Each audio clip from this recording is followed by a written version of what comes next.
natin yung alit na Bless the Lord of my soul. Bless the Lord of my soul. Oh my soul, I worship His holy name. Sing like never before. Oh my soul, I worship Your holy name. Bless the Lord, oh my soul. Oh hallelujah. Bless the Lord. Sa umaga ito, yakapin mo kami ng iyong matamis na pag-ibig. Yakapin mo kami ng iyong mga salita ng punong-puno ng pagmamahal, punong-puno ng pagliligtas sa bawat isa sa amin. Pinili mo ang bawat isa, pinili mo ang kawang ito, ang munting kawan nito, kapagkat nais mo kami ay magpatuloy sa paglingkod. Hayaan mo sa umagang ito na malwalhati ka namin at ang salita mo magdumino sa puso't isip namin. Anumang salita na ay marinig, hindi maging kontra sa aming pananampalataya, kundi magdumibay sa aming pananampalataya, sapagkat ang salita mo ay subo sa mga taong naglilingkod at tunay na bibigay ng kaligtasan sa bawat sa amin na nagtitiwala sa iyo. Ang lahat ng papuri tayo sa dakilang pangalan ng Jesus. Hallelujah. Amen. Tayo po yung makakaupo na. Say, praise the Lord.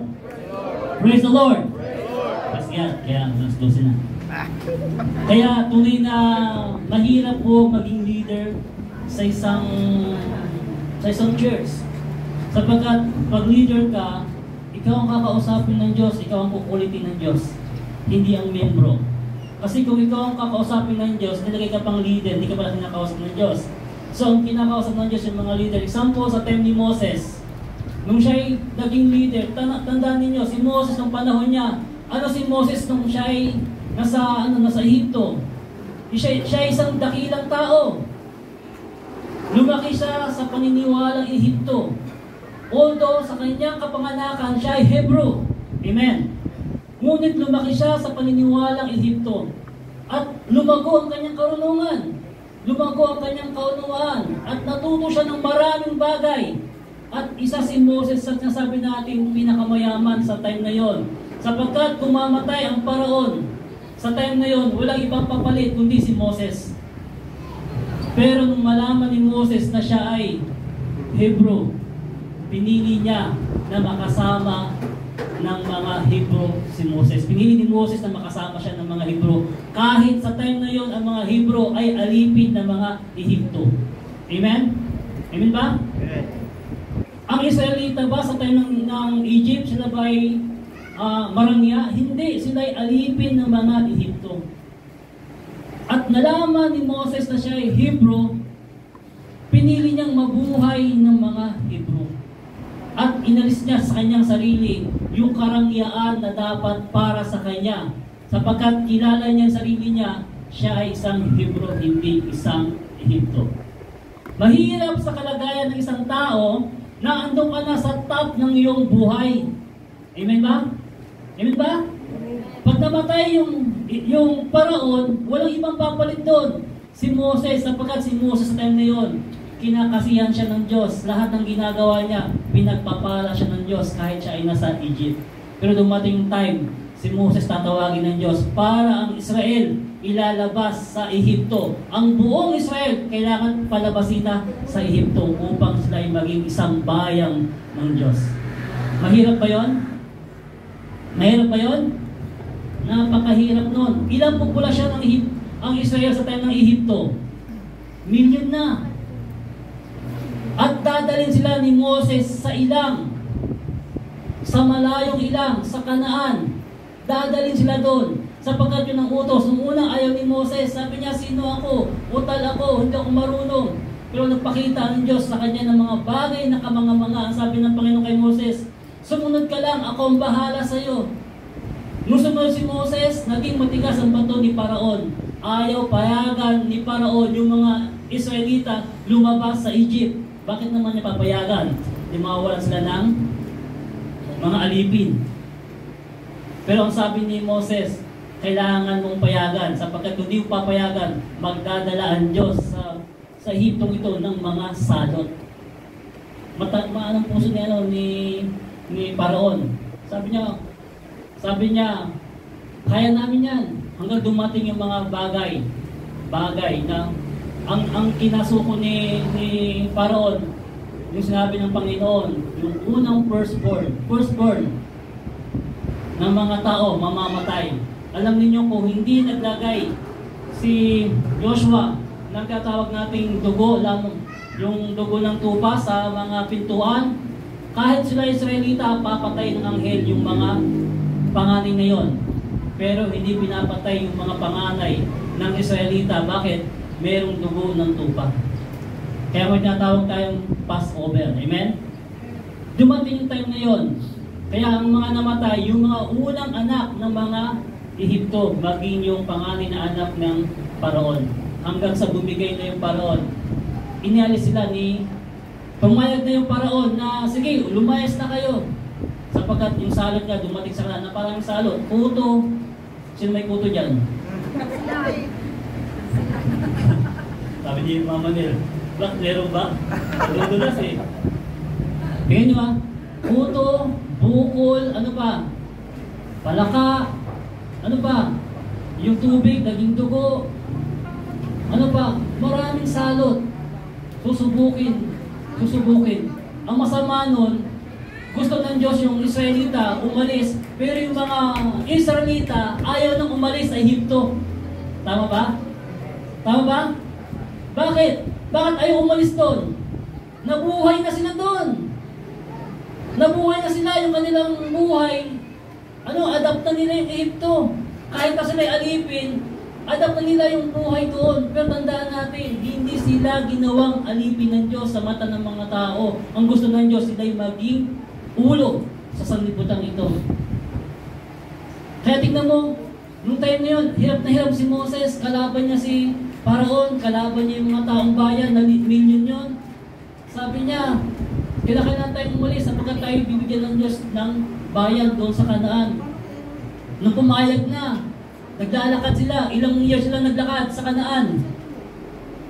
40 years. Nalakad.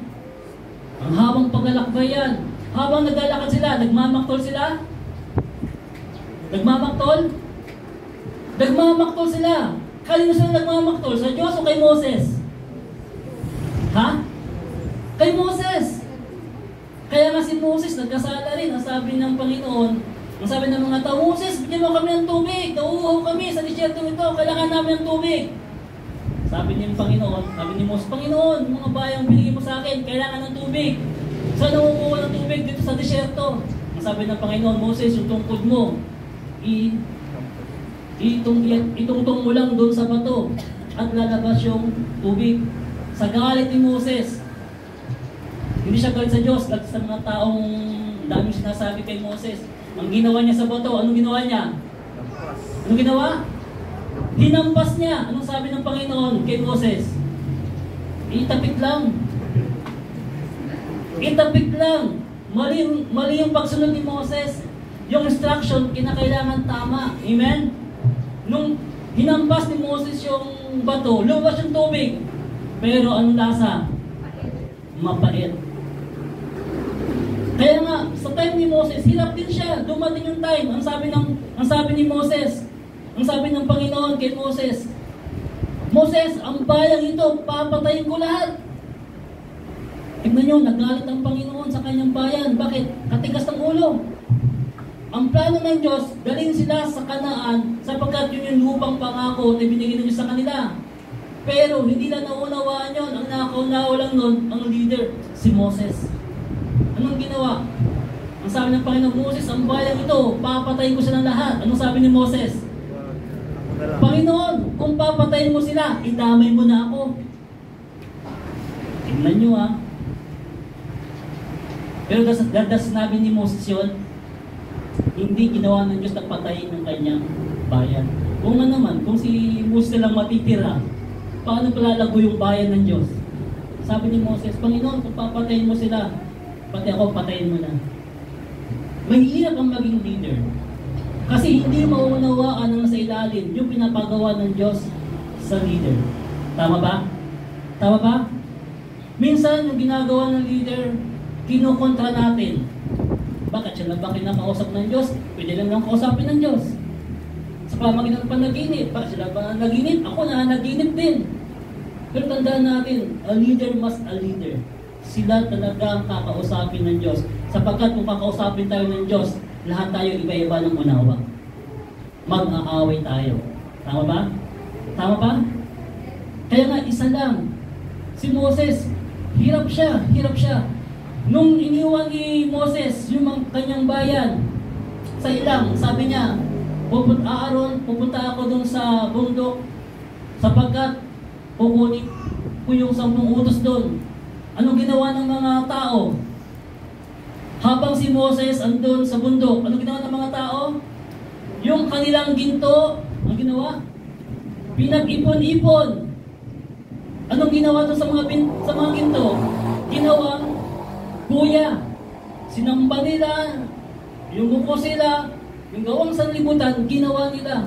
Sa galit ni Moses, yung 10 utos, anong ginawa niya? Binato niya. Kaya napakahirap maging leader. Kaysa maging criticism tayo, tumulong na lang tayo sa mga panalangin sa ating mga leader. Kasi kapag bumigay yung leader natin, kawawa rin tayo. Tama ba? Tama ba? Pwede bang madayang leader? Ha? Pwede bang madayang leader? Pwede. Pero sa panalangin natin, hayaan natin yung leader natin na patuloy gamitin ng Panginoon. Sabi ko nga, sa pagtakas sa gusto ng Panginoon sa atin, mas madali. Why? Anong gusto nyo? Kanya-kanya tayong arka? Anong gusto nyo? Kanya-kanya tayong arko? Diba si Noah, kaya siya naligtas dahil sa arka. Gaano kalaki yung arka? Gaano kalaki yun? Sobrang laki yun. Wala pang chainsaw nung unang panahon. At yung kahoy, ang sabi ng Panginoon, ang gagamitin mong kahoy ay ano? Gopher. Panginoon, may santol naman dito. Panginoon, may saging naman. Panginoon, marami namang kahoy dito na pwedeng gawin. Pero ang gusto ng Diyos, gopher. Ginawa ba ni Noah? Ginawa. Ang sabi ng Panginoon, ang taas ganito. Ang luwang ganito, ang bintana, ganitong sukat sa gilid, ang pinto sa gilid din. Ginawa ba ni Noah? Ginawa lahat ng ni Noah ang gusto ng Panginoon. Amen ba? Amen. Naligtas ba si Noah kasama ng kanyang pamilya? Amen. Naligtas siya. Bakit? Marunong siyang sumunod. Eh kung tayo yun, bakit? Kasi ako pa, pwede naman yung isa yun. Bakit ako pa? Siya na lang. Pero pag pinagpala, bakit siya pinagpala? Ba't ako hindi? Di ba? Kaya nga sa buhay natin, mahirap yung maging leader. Kaya nga si Pastor Ephraim, yung kanyang burden, yung iiwan niya. At kapag umiiwan niya, wala siyang madadala. Yun yung burden. Si Pastor Ephraim sabi niya, kayong mga taga-mga dyan, sabi niya, ang laki-laki na lupa sa sa 25. Sabi niya, kung wala kayong lupa, punta kayo doon. Magtayo kayo ng bumo, magtanim kayo doon, magbubuhay kayo doon. Sa totoo lang, may nabubuhay ng mga igurot. Kapatiran natin, igurot sila. Kumikita sila ng 500 to 700 per day. Ang benta lang nila, yung mga talbos ng malunggay, talbos ng sitaw. Talbos ng sitaw na ibibenta nila. Mga talong. Kaya sabi ko nga, yung buhay natin, deny yourself. Hindi-deny mo yung sarili mo, hindi sa gusto mo, hindi sa gusto ng Panginoon. At pag nakita ng Diyos, Diyos din naman magpapala sa bawat isa sa atin. Amen? Amen ba? Okay. Buksan natin ating Biblia sa example nung New Year, habang nagpakaputukan, kami ni Stella, ginawa namin. Sinalubong namin yung New Year na hawak yung gitara, habang iniingay sa paligid. Hawak yung gitara, nanalangin kami, na ang sarap mo nalangin na sinasalubong mo yung taon na nagpapasalamat ka sa lahat ng kabutihan ng Panginoon. Amen? Yung iba, nagsasayang ng pera, pagputok dito, pagputok doon. Kapag pagputok nila, minsan yung kanilang kamay, nawawasak din. Pero tayo, yung pasalamatan ng Panginoon sa pagpasok ng taong ito, isang malaking pagpapala sa bawat sa atin na tayo'y iniingatan ng Panginoon. Praise God. Say, praise the Lord. Okay. Ephesians 2:10. Sapagkat tayo'y kanyang gawa na nilalang kay Kristo Jesus para sa mabuting gawa na mga inihanda ng Diyos ng una upang siya nating lakaran. Sapagkat tayo'y kanyang gawa na nilalang kay Kristo Jesus para sa mabuting gawa. Kaya ginawa tayo ng Diyos para sa mabubuting gawa. Good works, hindi masamang gawa. Para sa mabuting gawa na mga inihanda ng Diyos ng una upang siya nating lakaran. Meron ang inihanda ng Diyos sa atin upang siya nating lakaran. Huwag tayong gumawa ng sarili nating lakad. Amen? Amen ba? Meron ng pinapabaybay ang Diyos sa atin. Susundan na lang natin. Huwag tayong gumawa ng sarili nating daan. Shortcut. Dito tayo shortcut. Kayo shortcut mo, naliligaw ka na. May tayo sa shortcut di ba? Tama ba? Sa pagluluto, may tayo sa instant. Tama ba? Instant dito, instant doon. Kaya yung sakit, instant din. Kaya magpasalamat din ako kay Sir Eden, yung sabi ni napunta kami ng Baguio, ang purpose lang namin, yung mamasyal. Wala ba kami planong mamasyal, pero sabi nila sa Eden, pupunta sila ng Baguio, i-attend si Brother Timothy kasi doon na siya mag-dorm, sabi niya. Yun namin in-expect, gagawa pala ang Diyos ng himala sa time na yon. Amen? Kaya nung nanalangin kami dun sa attorney na yon, nagbasa ako ng Bible sa Jeremiah 33:3. Yun nga, nagpapakita ang Diyos ng mga bagay ng kamanga-manga na hindi kaya unawain ng tao. Hindi niya maunawain yon kasi nga, unbeliever siya. Pero attorney po yun. Attorney siya. Pero sa moment na yon, pinakita natin yung authority na kahit attorney siya, hindi niya kayang gapiin kung meron siya. Pero tayo, kaya natin gapiin kung anong may karamdaman siya sapagkat may Diyos tayo. Amen? Alam niyo, ginawa ko rin sa tatay ko yan. Sabi ko, Lord, ang dami puri ng Panginoon sapagkat nung training ako, marami kang himalang ginawa. Mga taong lalapit, magpapanalangin, i-lians namin. Puri ng Panginoon, pinapagaling mo. Pero bakit yung tatay ko, di ba? Nung time yung tatay ko na kailangan ng kagalingan, ilang beses ko siyang nililihans. Pero hindi ako pwedeng magtampo sa Panginoon. Why? Sapagkat yung buhay ng tatay ko, mahaba na yun. Tama ba? Mahaba na ba yun? Mahaba na rin. Mahaba na rin. Kaya sabi nga ng doktor, kung papahabain mo pa yung buhay ng tatay mo, sabi sa akin, mas lalo lang siyang mahihirapan. Pinapanalangin ko humaba yung buhay na gumaling, pero yung kanyang body, bumibigay na. Tandaan natin ang ating body, nadidikay ito. Talagang, ang katawang ito, may hangganan. Kahit anong gawin natin, may hangganan to. Liban na lang gumawa ang Diyos ng himala sa bawat isa sa atin. Amen? Kaya nga sa buhay natin, napakabuti ng Panginoon. Kapag may sakit ka, meron kang pwedeng tawagan. Amen? Pag may problema ka, may pwede kang tawagan.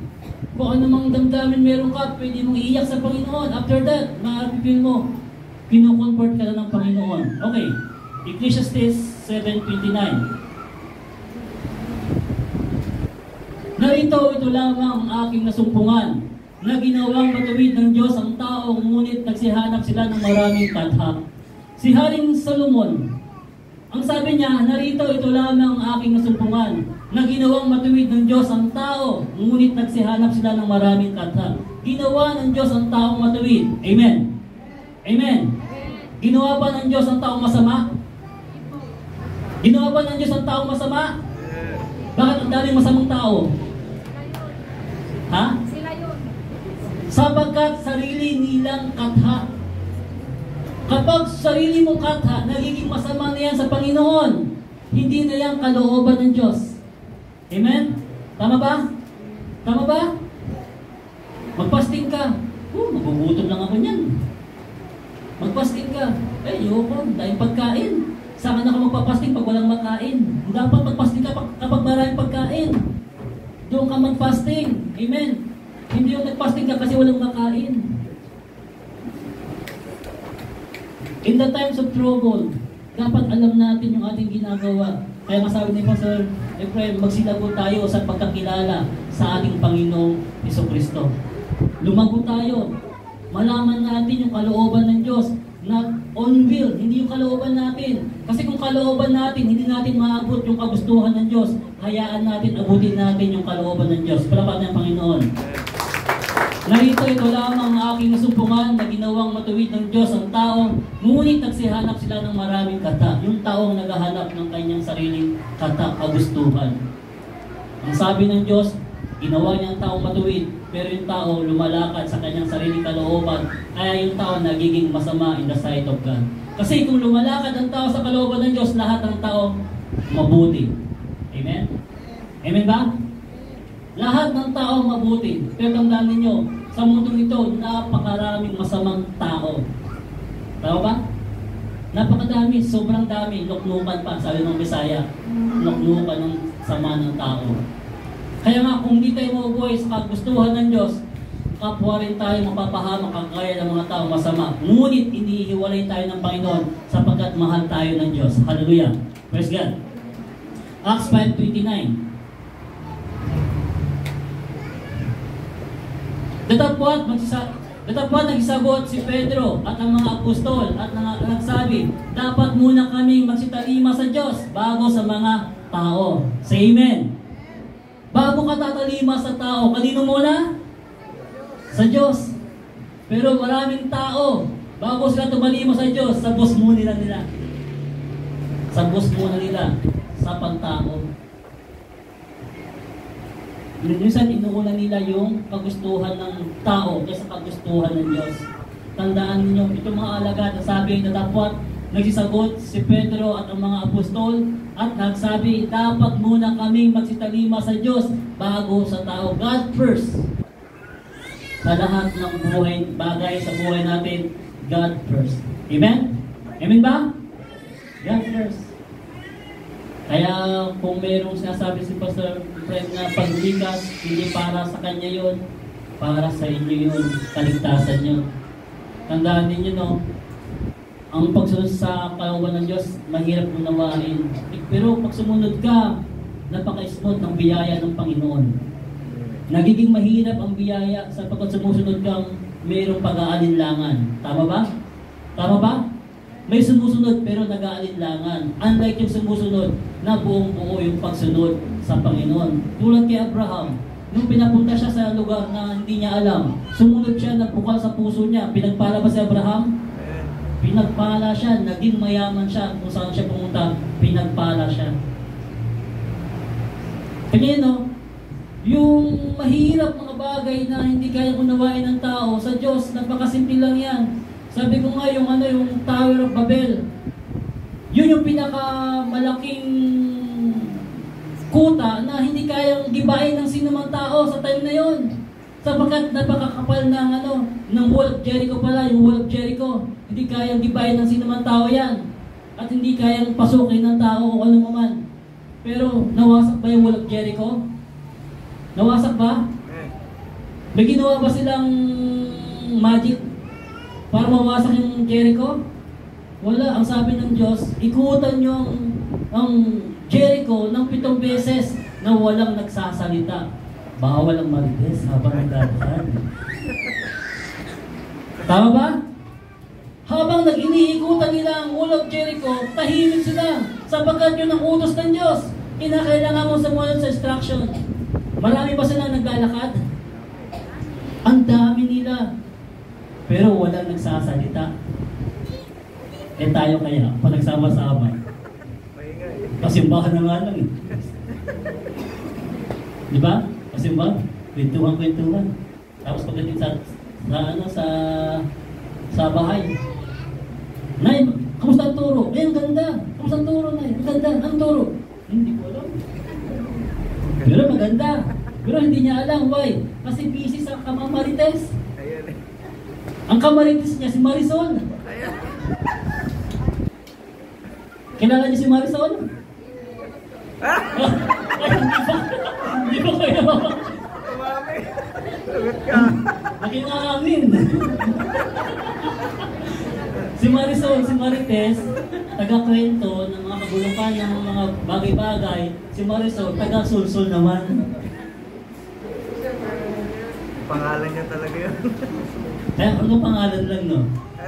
Kaya sa time ng Wall of Jericho, pinakita lang ng Diyos na sumunod ka lang yung mga bagay na mahirap maunawaan, kayang gawin ng Panginoon. Yung Wall of Jericho, napakahirap pasukin yan, napakahirap sapagkat yung semento niya napakakapal, yung kanilang wall. Pero anong ginawa ng Diyos? Winasak ng Diyos. Diyos ang nagwasak sa pamamagitan ng pagsunod ng mga Israelita. Yung sinasabi ninyong, paano wala kami pera? Paano wala kami paano? Alisin niyo yung paano. Isipin niyo kung anong gagawin ng Diyos sa atin o anong gagawin ng Diyos sa inyo pagpunta niyo doon sa Sidar. Sabi ko nga yung taga Batangas nga mamamatay na lang gumawa na nga ng kabaong Pati kabaong, dinala na Pero dumating doon, ang lakas. Napakalakas. Si Father Herminio, pindahan nyo. Nung nandun siya, naka pamatanda. Kasi doon na umiihi, doon na dumudumi. Naka-diaper na lang. Sabi ko sana pampers Naka-diaper. Anong ginawa? After nang nandun siya, kumain lang ng saluyot, kumain lang ng mga gulay-gulay. After a month, lumakas siya. Nakakalakad na, nakakapag-ag na lagi ng pagsamba, samantalang halos mamatay na rin yun. Kaya nga, ang sinasabi natin, sa ating sarili, may limitasyon ng ating kaunungan, kaunawaan. Pero yung kapangyarihan ng Diyos, walang limitasyon niya. Kaya niya tayong abutin sa mga bagay na hindi natin kayang maunawaan. At Diyos na lang bibigay ng kagalakan sa atin pag naunawaan ng mga bagay niya. Pangako ng Panginoon. Kaya sabi ko nabibigay ako sa matanda, yung kabaong niya, andun pa rin. Ang sabi, itayo mo na lang yan tayo para maging kabinet. Para hindi mo nakakatakot. Itayo na lang, maging kabinet. Kaya, marami tayong agam-agam sa buhay natin ito. Pero ang Diyos, wala siyang agam-agam na ibigay ang buhay na walang hanggan para sa atin. Tama ba? Wala siyang agam-agam. Patotoo lang, gusto niya ibigay yung eternal life sa bawat sa atin. Pero tayo ang nagkukulang. Kaya nga, yung ating kakulangan, sana mawala yung mga agam-agam niyan. Paano kayo mabubuhay doon? Paano? Alisin natin yung paano. Hayaan natin gumawa ang Diyos sa buhay ng bawat sa atin. Sapagkat hindi niko ang Panginoon na yung mga pangailangan natin, hindi niya nakikita. Kitang-kita ng Panginoon.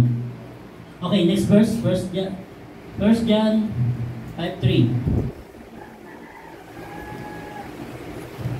Sapagkat ito ang pag-ibig sa Diyos na ating tuparin ang kanyang mga utos at ang kanyang mga utos ay hindi mabibigat. Mabigat ba ang utos ng Diyos? Mabigat ba ang utos ng Diyos? Pag sinabi niyo mabigat, magkakasala kayo. Kasi sinabi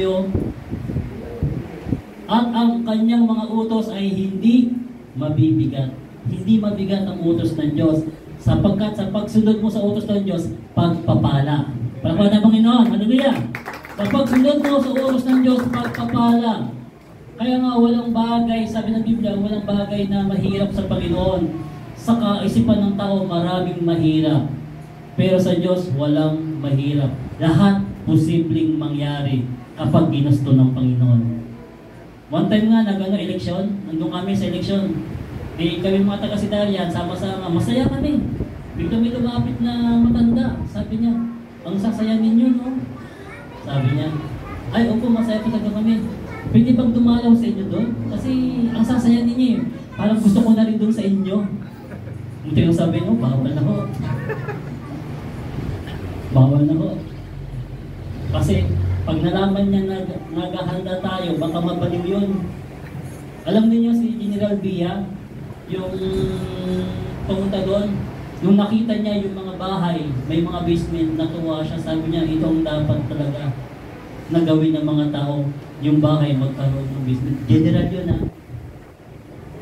Nung makita niya yung mga bahay ng mga basement, kahit na maliit, sabi niya, magkaroon lang tayo ng basement, sabi niya, ito, maganda na to.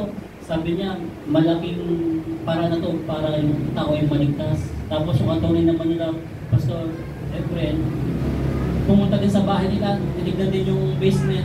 Nainggit siya, sabi niya, gusto ko rin magkaroon ng basement. Sabi niya, dapat ito pala yung ginawa ko. Pero ngayon, hindi ko na magagawa kasi yung bahay niya, 3 palapag. Sabi niya, hindi niya alam na kung paano siya magkakaroon ng basement. Sabi niya, alam niya na ang basement, malaking tulong yun. Tingnan niyo ang Israel, kahit saan, mayroong basement. Tama ba? Tama ba? Pag pumunta sila ng plaza, may basement doon. Pag pumunta sila ng mga mall, may mga basement sila. Meron silang basement. Why? Sapagkat minsan ng pinatunayan na yung mga basement na yan, magliligtas din sa kanila. Although ang magligtas sa atin, walang iba kapangyarihan ng Diyos. Pero ang titignan ng Diyos, yung pagsunod pa rin. Amen? Pagsunod pa rin. Susunod pa rin tayo sa kalooban ng Panginoon. Ano bang panama ng basement niyan sa mga miset na ang lalaki? Totoo lang? Walang panama yan. Pero kung hindi tayo babalutin ng kapangyarihan ng Diyos, mawawasak din yan. Pero dahil sa pagsunod natin, iingatan tayo ng Panginoon dahil sa pagsunod ng bawat isa. Hallelujah! Luke 11:28.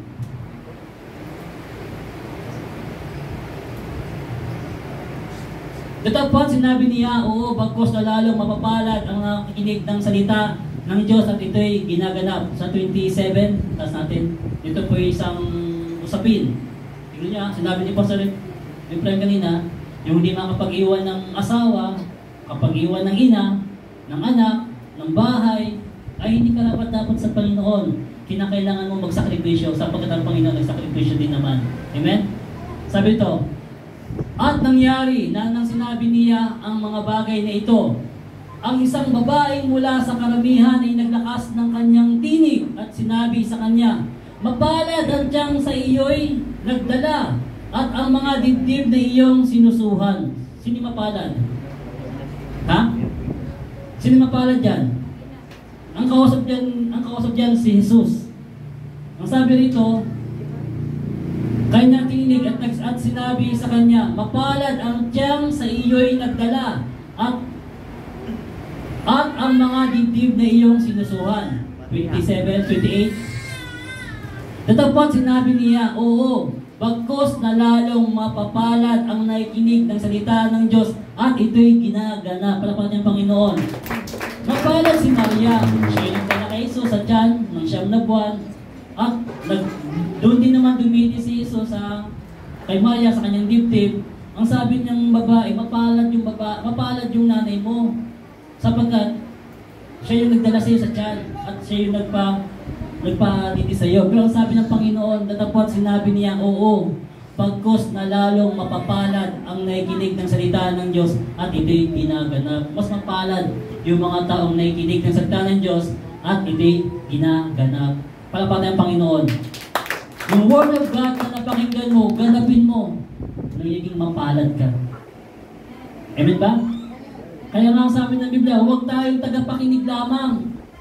Na pag tayo sa pakinggan, hindi mo nasusundin para kang nagtayo ng bahay na hindi mo alam kung paano mo tatapusin. Kaya nga dito, maging masikap tayo sa paglilikod. Okay, next. James 1:21.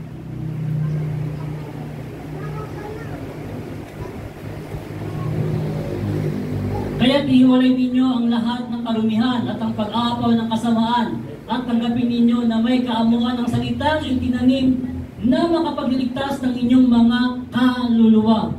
Yung itinatanim sa inyo, magliligtas ng inyong mga kaluluwa.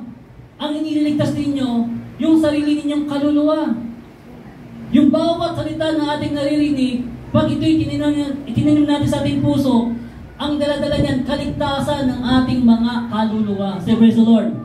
Kaya nga sabi rito, kaya't ihiwalay ninyo ang lahat ng karumihan at ang pag-aapaw ng kasamaan at tanggapin ninyo na may kaamuhan. Tanggapin ninyo na may kaamuhan. Yung salita ng Diyos, hindi nakasimangot. Amen? Kailangan nakangiti. Hindi ngiting aso. Kasi yung aso, pag umiti, nakita na kayong asang ngumingiti? Lumalabas yung pangit. Mamaya, mangangagat na. Kaya nga sabi ng Biblia, kaya ihiwalay ninyo ang lahat ng karumihan at ang pag-apaw ng kasamaan at tanggapin ninyo na may kaamuan ang salitang itinanim na makapagligtas ng inyong mga kaluluwa. Kaya yung Word of God, ang dala nito, salvation sa bawat isa na itinatanim ang salita ng Diyos sa ating mga puso. Walang ibang makinabang dito. Hindi si Pastor Efren may kinabang dito, hindi si Pastor Efren may kinabang dito, may kinabang dito, ang bawat isa sa atin na itinatanim natin yung salita ng Diyos sa ating puso. Tayo ang may kinabang sa kaligtasan yan. Hallelujah. Verse 22. Datapwat maging tagatupad kayo ng salita at huwag tagapakinig lamang na inyong dinadaya ang inyong sarili. Huwag tayong tagapakinig lamang. Amen? Amen? Huwag tayo maging tagapakinig lamang. Yung napakinggan mo, gawin mo. Sapagkat pag ginagawa mo yun, magiging kabilang niyan sa pananampalataya. Katwiran na ng Panginoon yung ginagawa mo, hindi mo na katwiran. Okay. 1 Peter 4:2. Upang huwag na kayong mga buhay sa laman sa inyong nalalabing panahon sa mga masamang pita ng mga tao, kundi sa kalooban ng Diyos. Palakpakan ng Panginoon. Hallelujah. Ang sabi ng Biblia, upang huwag na kayong mabuhay sa laman sa inyong nalalabing panahon. Pag sinabing nalalabing panahon, mahaba pa? Mahaba pa ba pag sinabing nalalabing panahon? Kunti na lang yan. Upang huwag na kayong mga buhay sa laman sa inyong nalalabing panahon sa mga masamang pita ng mga tao, kundi sa kalooban ng Diyos. Yung buhay natin ngayon, dapat ang nasunod kalooban ng Diyos. Amen? Hindi kalooban ni Mrs. Hindi kalooban ni Mr. Hindi kalooban ng tatay mo, hindi kalooban ng nanay mo, kundi kalooban ng Diyos. Kaya ang sabi ng mga apostol, bago kami susunod sa tao, sa Diyos muna kami susunod. Sa kalooban ng Diyos. Hallelujah. Kaya mahirap maunawaan ang kalooban ng Diyos. Kasi pag maunawa mo yung kalooban ng Diyos, yung i-deny mo yung gusto mo, yung understanding mo, i-deny mo yan. Hayaan mo siyang ang manguna sa iyo. Sapagkat kapag na-deny mo naman yan, nakita ng Diyos na kaya mong i-deny, yung reward naman, hindi kayang tumbasan ng sanlibutan ito, yung kayang ibigay ng Panginoon. Amen? Eternal life, hindi kayang ibigay ng tao yan. Yung kayamanan, kayang ibigay ng tao, pero yung buhay na walang hanggan, hindi kailangan kayang ibigay ng tao yan. Diyos lang ang bibigay niya. 2 Peter 1:10.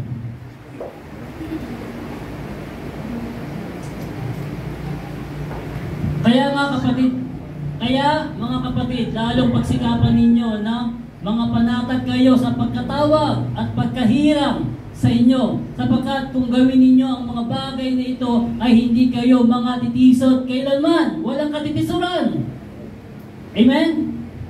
Kahit na sinong magturo dito, kung sino may kapatid mo makita mo dyan, hindi ka matitisod. Why? Rooted ka na sa Word of God. Ang sabi ito, kaya nga kapatid, lalong pagsikapan ninyo na mga panatag kayo sa pagkatawag at pagkahirang sa inyo, sapagkat kung gawin ninyo ang mga bagay na ito, ay hindi kayo mga titisod kailanman. Tandaan nyo, yung pag natisod kayo, punta mo rin impyerno. Tama ba? Tama ba? Tama ba? Pag natisod ka, impyerno din punta mo. Huwag ka lang matisod. Ang sabi sa Hebro, tignan natin si Kristo na siyang sumakdal ng ating pananampalataya. Hindi tayo titingin mo kanino man. Ang titignan natin si Kristo na tumawag sa atin. Kapag titingin ka sa tao, babagsak tayo. Pero kung titignan natin si Kristo, kahit anong mangyari, hindi tayo babagsak sapagkat nakarooted tayo sa salita ng Panginoon. Papan ng Panginoon. Verse 11. Sapagkat sa ngayon ay ipinamamahaging sagana sa inyo. Ang ganda ng pagkatagalog. Sapagkat sa gayon ay pinamahaging sagana sa inyo ang pagpasok sa kahariang walang hanggan ng Panginoon natin at tagapagligtas na si Jesucristo. Purihin ng Panginoon. Ang ganda ba? Ang ganda ba? Sapagkat sa gayon ay pinamahaging sagana sa inyo. Ipinamahaging sagana. Ibig sabihin, natutuwa ang Diyos na ipinagkakaloob sa atin yung kanyang kaharian. Sagana sa inyong pagpasok sa kaharian walang hanggan ng Panginoon natin at tagapagligtas na si Kristo. Tignan niyo, nag-aantay ka lang ang Panginoon. Yun nga lang sa pag-aantay niya sa atin, panahon natin ngayon na taon. Sabi ng iba, sana tumagal pa, sana tumagal pa. Anong gusto niyo? Matagal pa, malapit na. Anong gusto niyo? Matagal pa, malapit na. Ako, mas gusto ko mas malapit na. Mas gusto ko mas malapit na. Why? Kasi sabi ng Biblia, kung hindi paitliin ng Panginoon ang panahon, ano sabi? Anong sabi? Walang lamang maliligtas. Kaya kung gusto nyo humaba, 50-50 kayo. Pero kung gusto niyo na malapit ng Panginoon, may chance kayo, may chance tayo na maligtas. Sapagkat sabi ng Biblia, kung hindi niya paitliin ng panahon, walang lamang maligtas. Kailangan mangyari ang kalooban ng Diyos. Amen?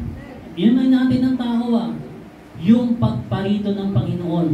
Buti nga tayo, inaantay natin pagparito. Samantala yung mga Israel, inaantay pa rin yung pagpanganak. Di ba mga Israel, nag-aantay pa rin sila, ipanganak yung Misaya. Ipanganak na nga, paparito na nga eh. Sila, bulag sa katotohanan. Tayo, kitang-kita natin yung katotohanan, dapat magalak tayo na dumating na ang Panginoon. Hallelujah!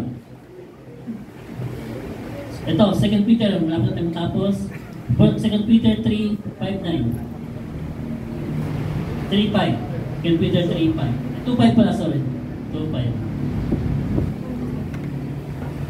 At ang dating sanglibutan ay hindi pinatawad, datapwat iningatan si Noe na tagapangaral ng katwiran na kasama ng ibang 7 pa noong dalhin ang pagkagulaw sa sanglibutan ng masasama. Tingin. At ang dating sanglibutan ay hindi pinatawad, datapwat iningatan si Noe. Iningatan si Noe? Iningatan ba si Noe? Hindi lang si Noe na tagapangaral ng katwiran na kasama ng ibang 7 pa. So ilan sila naligtas? 8. Iningatan si Noe sapagkat si Noe ay taong matuwid. Bakit naging matuwid si Noe? Sapagkat sumusunod siya sa kalooban ng Diyos. Amen? Tayo ba sumusunod sa kalooban ng Diyos? Sumusunod ba tayo sa kalooban ng Diyos? Amen! Huwag niyong sabihin na, Pastor, sumusunod lang ako. Minsan-minsan, weather lang. Hindi dapat weather lang. Ang pagsunod sa ng Diyos, hindi yung kung gusto mo. Dapat sa lahat ng panahon ng buhay mo, maglingkod tayo, sumunod sa kalooban ng Diyos. Sabi ko nga, nung nasa Qatar ako, mga karangyaan, na-try ko na yung karangyaan. Nung bumunta ako dun sa Qatar, lahat ng chocolate, tinikman ko. Abay, munti ko mamatay. Sabi, araw-araw ba naman, matamis. Siyempre, lahat, titikman mo yan. Lahat ng soft drinks, soda, tikman mo yan. Ay, sabi ko, kung ganito buhay ko, mamamatay ako ng maaga. Kaya nung matikman ko na lahat, sabi ko, pare-pareho lang yung matamis. Pare-pareho lang lasa niyan. Ang natutuwa lang yung panlasa mo. Pero yung totoong reality, yung spiritual mo, hindi naman niya natutuwa. Kasi kung titignan mo, kumain ka ng matamis, anong labas? Anong labas? Diabetes. Sa takanay, ang sakit? Diabetes. Sa agilar, ang sakit? Diabetes. Kaya hinay-hinay na sa asukal. Kahit may Panginoon tayo, kung mismo sarili mo, hindi mo iingatan, wala rin yun. Kaya masabi ng Biblia, yung katawang ito, iingatan natin ng buo. Amen? Ang mag-iingat dito, tayo rin naman. Kaya pinapalayo tayo sa mga bisyo. Tama ba? Tama ba? Pinapalayo tayo sa bisyo pa rin katawang ito, maingatang buo. Hallelujah. Okay. Malapit sa last verse. Okay, isa tayo. 9. Verse 9. Ang Panginoon ay marunong magligtas ng mga banal. Palakpakan niyo ang Panginoon. Hallelujah. Ang Panginoon ay marunong magligtas ng mga banal sa tukso at maglaan ng mga di matuwid sa ilalim ng kaparusahan hanggang sa araw ng paghuhukom. Kaya nga ang Panginoon, kapag banal ka, hindi kanya ipapahamak. Amen. Amen ba? Kapag banal ka, isi-separate ka ng Panginoon. May separation ba? Amen. Yung mga kambing saan? Kaliwa. Yung mga kambing saan? Kaliwa. Kaliwa. Yung mga tupa saan? Kanan. Bakit kailangan ihiwalay? Bakit kailangan ihiwalay? Sapagkat itong mga tupang to, hindi niya to pababayaan. Pero yung mga kambing, gagawin ng Panginoon, wawasakin ng Diyos yung mga kambing. Tingnan niyo yung mga ulo nyo, baka may sungay na. Baka mga kambing. Alam yung kambing, naku po, yan ang pinaka tigas ang ulo. Minsan si Timmy naglagay ng kambing sa taas namin dahil maraming damo eh. Binangga ako. Pagbangga sa akin, natumba ako. Abay, umatas na naman. Babanggain ako ulit. Ay, kinuha ko yung sungay niya. Nag-wrestling kami dalawa. Alam, na-review ko yun. Hindi naman sa mga spirito yun. Kinuha ko yung sungay niya. Binalibang ko, sa akin nagsisipa-sipa. Sabi ko, nung baka ganti naman. Sabi ko na nahimik ako, pinapakain ka na nga sa lupa ako. Yung mga ano ka pa, mang babangga ka pa. Akala ko nahilo. Abay, pagbangon, umatras na naman. Gumagana naman yung paa. Ay, sabi ko, patigas talaga ang ulo dito. Talo ka. Kaya pala ang taong masama, inalintulog sa kambing. Matigas talaga ang ulo. Di ba kayo mga nanay, ang sinasabi ninyo pag kayo sumunod yung anak ninyo, ang bait-bait mo. Di ba sinasabi mo? Wala ka, tigas ng ulo mo, kayo ka nagmana. O, di ba? Pati katigasan ng ulo, minamano pa na. Kaya nga, ang Panginoon ay marunong magligtas ng mga banal. Kaya, salamat sa Panginoon, ginagawa nating maging banal ang ating mga sarili dahil sa habag ng Diyos. Amen? Dahil sa habag ng Diyos, ginagawa nating maging banal sa harapan ng Panginoon. Mahirap maging banal, to be honest. Kasi maraming paligid na sulsol. Maraming sa paligid na hihilain ka. Yung pananampalataya para bumagsak. Pero, huwag tayo doon. Gawin natin yung kalooban pa rin ng Panginoon. Amen? Gawin pa natin yung kalooban ng Panginoon. 2 Peter 3:14. Ito po tayo magtatapos sa mga verse na to. 2 Peter 3:14. Kaya nga, mga minamahal, yamang kayo'y nagsisipaghintay ng mga bagay na ito, ay pagsikapan ninyong masumpungan kayo sa kapayapaan na walang dungis at walang kapintasan sa paningin niya. Okay?